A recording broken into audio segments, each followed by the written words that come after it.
আজকে রবীন্দ্র জয়ন্তী, যেহেতু রবীন্দ্রনাথের জন্মদিন, তো 25শে বৈশাখ আমি একটু অল্প স্বল্প স্টুডেন্টদেরকে নিয়ে পালন করলাম।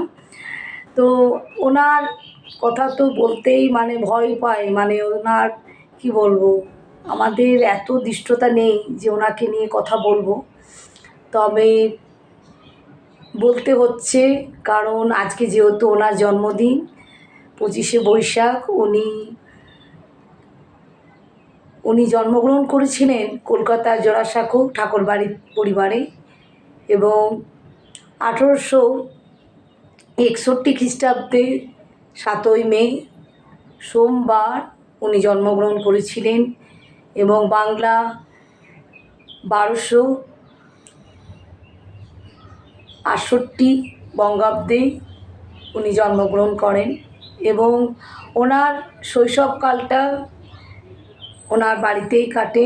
তারপর উনি শান্তিনিকেতনে চলে আসেন।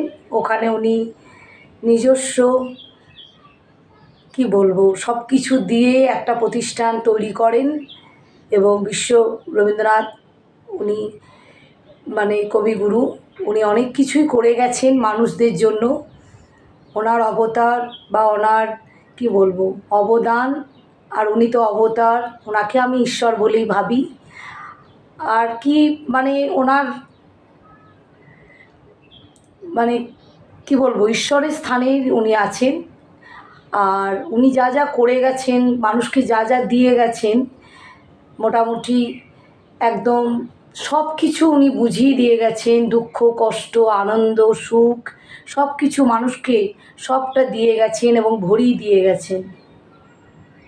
গানে, কবিতায়, পদ্যতে, গদ্যতে সবে উনি আছেন। সে হচ্ছে বিশ্বকবি রবীন্দ্রনাথ ঠাকুর। তো আমরা সত্যি ওনাকে ভুলে যাব এইরকম আমাদের হয়তো কোনোদিনই দৃষ্টতা হওয়া উচিত নয়, এবং এত সাহসও হওয়া উচিত নয়, কারণ উনি বিশ্বকবি রবীন্দ্রনাথ ঠাকুর।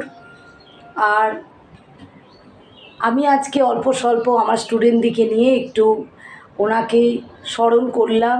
ওনার যেহেতু আজকে জন্মবার্ষিকী, একটু পালনও করলাম, ওনাকে প্রণাম জানালাম, এবং স্টুডেন্টদেরকে নিয়ে আমি আজকে একটু হইচই, একটু গান বাজনা, একটু কবিতা নিয়ে একটু ব্যস্তই ছিলাম সকাল থেকে। তো রবীন্দ্রনাথের কথা বলতে গেলে হয়তো শেষ হবে না, তবে ছোট্ট করে বলি আপনাদেরকে। ওনার 5 সন্তান, 3 কন্যা এবং 2 সন্তান। আর উনি খুব দুঃখ এবং কষ্ট পেয়েই উনি গেছেন, এবং উনি সবটা